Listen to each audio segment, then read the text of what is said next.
ये सभी लोग उस सूफी दरगाह से जुड़े हैं जिसे बड़ी संख्या में हिंदू भी मानते हैं। हमारे देश में अक्सर सूफिज्म को इस्लाम के शांति और भाईचारे के तौर पर दिखाया गया है। स्कूल, कॉलेज, किताबों में, इतिहास और साहित्य में सूफिज्म के बारे में अच्छी अच्छी बातें लिखी गई हैं। यह दावा किया गया कि सूफिज्म का संदेश अमन, चैन, प्यार, मोहब्बत, शांति और भाईचारे का संदेश है। लेकिन कई लोग सवाल उठाते हैं कि क्यों सूफी संप्रदाय वहीं गए जहां पर पहले से मुस्लिम आक्रांताओं ने इस्लामिक सत्ता स्थापित कर दी थी। अगर प्यार ही फैलाना था तो दूसरी जगह भी जाते ना। क्या एक तरह से मुस्लिम आक्रांताओं की तलवार के साए में सूफियों ने अपना प्रचार प्रसार किया, इस्लाम का प्रचार प्रसार किया जिसको वो लोगों तक पहुंचाना चाह रहे थे? इन सवालों के जवाब के लिए हमने जब रिसर्च की तो हमें कई चौंकाने वाली जानकारियां मिली और वो जानकारियां अब मैं आपसे साझा करता हूं। भारत में 11वीं सदी में मुस्लिम आक्रांता महमूद गजनवी के आक्रमण से, उसके समय से सूफी आने लगे थे। महमूद गजनवी के टाइम से। इतिहासकार है मुजफ्फर आलम, उनकी किताब है the language of political Islam in India 1200 to 1800। इस किताब में लिखा गया है कि उत्तर भारत में 11वीं और 12वीं सदी में गजनवी के हमलों के साथ ही सूफियों का आगमन हो गया।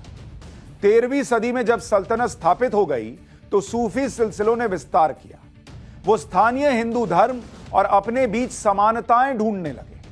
सूफियों ने स्थानीय हिंदुओं के नजरिए और आकांक्षाओं को जगह देना शुरू किया।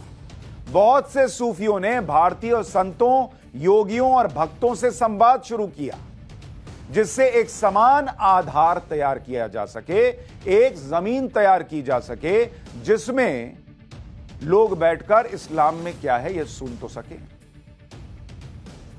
कहने का तात्पर्य यह है कि लोगों को यह लगा कि भाई जहां पर तलवार से नहीं जीता जा सकता था, तलवार से धर्म नहीं फैलाया जा सकता था, वहां सूफिज्म का सहारा लिया गया, यह आरोप लगता है।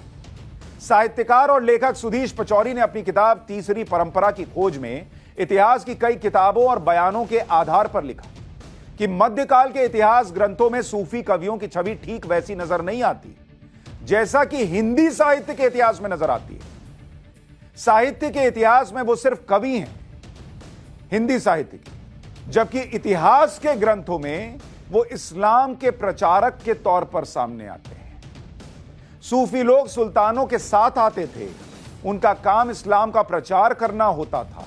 लेकिन भारत के यथार्थ और यहां की जटिलताओं को देखकर जब कई सुल्तान नरम लाइन लेने लगते थे तो सूफी भी उसी तरह से अपनी लाइन बदलते थे। यह लिखा है सुधीश पचौरी साहित्यकार ने अपनी किताब में कि उन्हीं राजाओं और आक्रांताओं के साथ आए, उनकी तलवार के नीचे रहे और यहां पर इस्लाम का प्रचार करने के लिए आए। इतिहासकार मुजफ्फर आलम की किताब the language of political Islam in India और दूसरी किताबों के हवाले से यह बात सामने आई कि सूफियों के विस्तार का तरीका बहुत चतुराई भरा था।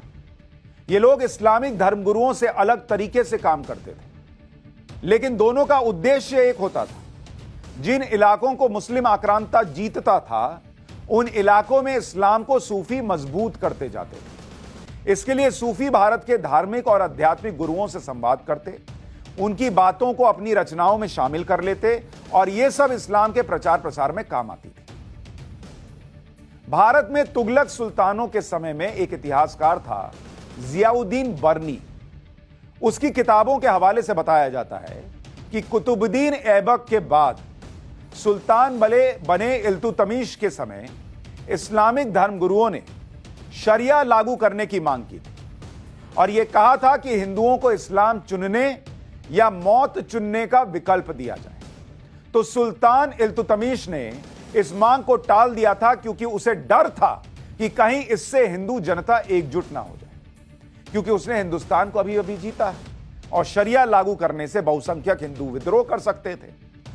बाद में जब इस्लामिक राज्य ताकतवर हो जाए तो हिंदुओं पर यह लागू किया जा सकता है। इसी वजह से जब तलवार के जोर पर धर्म परिवर्तन नहीं कर सकने की मजबूरी थी तो सूफियों को इस्लाम के प्रचार प्रसार के तौर पर इस्तेमाल किया गया। यह इतिहास के पन्ने कह रहे हैं और वही इतिहास के पन्ने कहते हैं कि हिंदू साहित्य या दूसरे हिंदू साहित्य में इन्हें कवियों के तौर पर बताया गया, शांति के प्रतीक के तौर पर बताया गया। लेकिन इतिहास के पन्ने कहते हैं जहां तलवार नहीं चल सकती थी, काम में आ सकती थी, वहां सूफियों का इस्तेमाल किया गया। सूफियों को मुस्लिम आक्रांताओं ने इस्लाम के सॉफ्ट पावर की तरह इस्तेमाल किया।